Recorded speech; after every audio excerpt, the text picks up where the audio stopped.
maalummaa jireenyaa erga dhiifnee turre jaarraa tokko tarree kaanitti dabarre bara dhufu abdanna takka abdiin murre barumaan gadadoo malee waan agarre ijji cunqurfamaa imimmaan hin daarre yiikkifateen boo'u garuu ijji isaan korre beela jedhu aaraa nutti fakkeessu duraan nyaataa turre fuunfannee har'a geenye kan hin duuneef turre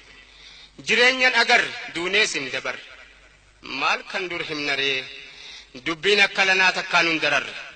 nu waan dhibe addunyaan nun barre beelaa nu daguugee bara meeqa ga'ee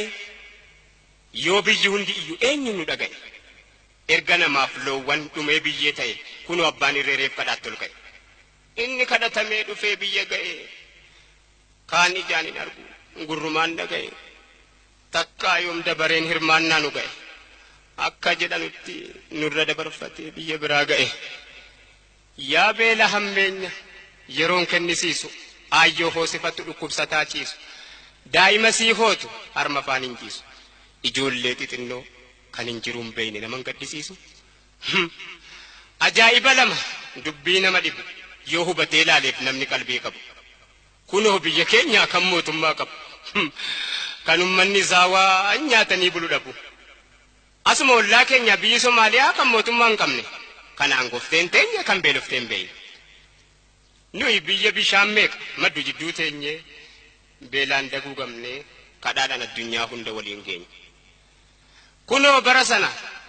kana jibbaaf jennee nu yoom irraanfanne sagalee baay'ee gaafa dhaggeeffanne misoomaaf qophaa'aa jennaan dhugaa seene waan qabdan kennadhaa akka lamuun beelofne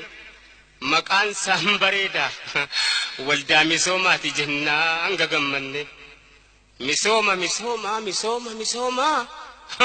erga jalqabame waggaa meeqaatama eessatu misooma biyyoonuma sooma aangoota mishama siyaasa qarooma ummanni waan nyaatu dhabee beelaan dhuma maal maqaan misooma biyyoonuma yooma galaanni gurguddaan biyya keenyaa yaa'u lafaa diddiriiree hadiyyoomee taa'u bishaan jallisanii biyya beela baasuun misoomanii ta'u utuu oomishamee dachiin biyya keenyaa Afrikaadhaan ga'u kunoo gaafas dhugaa seene yoom kanatti beeyna dachii biyya keenyaa nu misoomsuuf jennee